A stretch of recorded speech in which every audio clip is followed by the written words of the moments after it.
Você já se deparou com a situação em que, apesar de sua internet ser de 20 megabits por segundo, ao assistir a um filme ele fica travando? Isso acontece porque você não entende direito como funciona o roteador.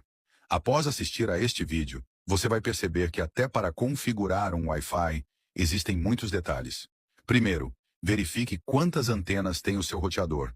Se ele tiver apenas uma antena, está um pouco ultrapassado. Ele pode até funcionar, mas só suporta o sinal de 2.4 GHz. Se o seu roteador tem 3 ou mais antenas, ele provavelmente já suporta o sinal de 5 GHz. Porém, não pense que quanto mais antenas melhor. Algumas antenas podem ser internas, e por isso você não as vê. Neste vídeo vamos discutir por que os roteadores têm frequências de 2.4 GHz e 5 GHz. Quais são suas diferenças e os prós e contras de cada uma.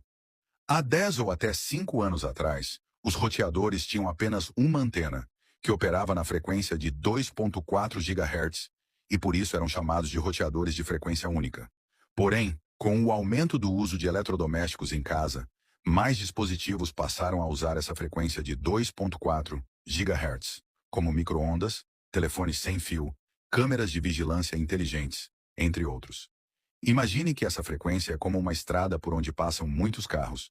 Com o aumento de dispositivos, o tráfego aumenta e a velocidade naturalmente diminui. Isso explica por que, mesmo com uma internet de 20 megabits por segundo, assistir a filmes pode ser um problema. Para resolver isso, foi lançado um roteador de frequência dupla que, além da frequência de 2.4 GHz, também opera na 5 GHz, frequência de 5 GHz.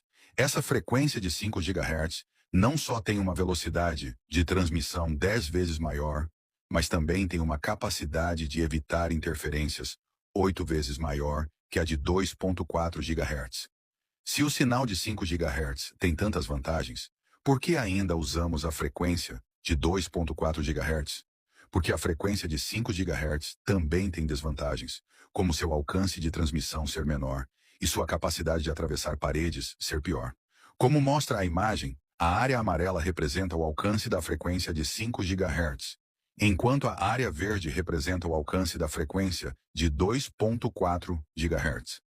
Como devemos escolher a frequência Wi-Fi no dia a dia? Se o roteador estiver na sala e você também estiver lá, conecte-se ao Wi-Fi de 5 GHz, porque ele tem maior resistência a interferências e é mais rápido. Se você estiver no quarto com uma parede entre você e o roteador, talvez seja melhor se conectar ao Wi-Fi de 2.4 GHz, pois seu sinal alcança distâncias maiores e atravessa paredes mais facilmente. Hoje em dia, roteadores de qualidade têm a função de reconhecimento inteligente. Eles detectam a distância e o ambiente do dispositivo que está conectado e automaticamente alternam entre as frequências de 2.4 GHz e 5 GHz. Essa mudança automática às vezes pode causar atrasos ou instabilidade na conexão. Por fim, a conclusão pessoal é a seguinte: quando precisamos baixar arquivos grandes ou jogar, o ideal é estar perto do roteador ou até sentado ao lado dele e configurar o dispositivo para conectar apenas ao Wi-Fi de 5 GHz. Dessa forma, você terá uma conexão mais estável e rápida.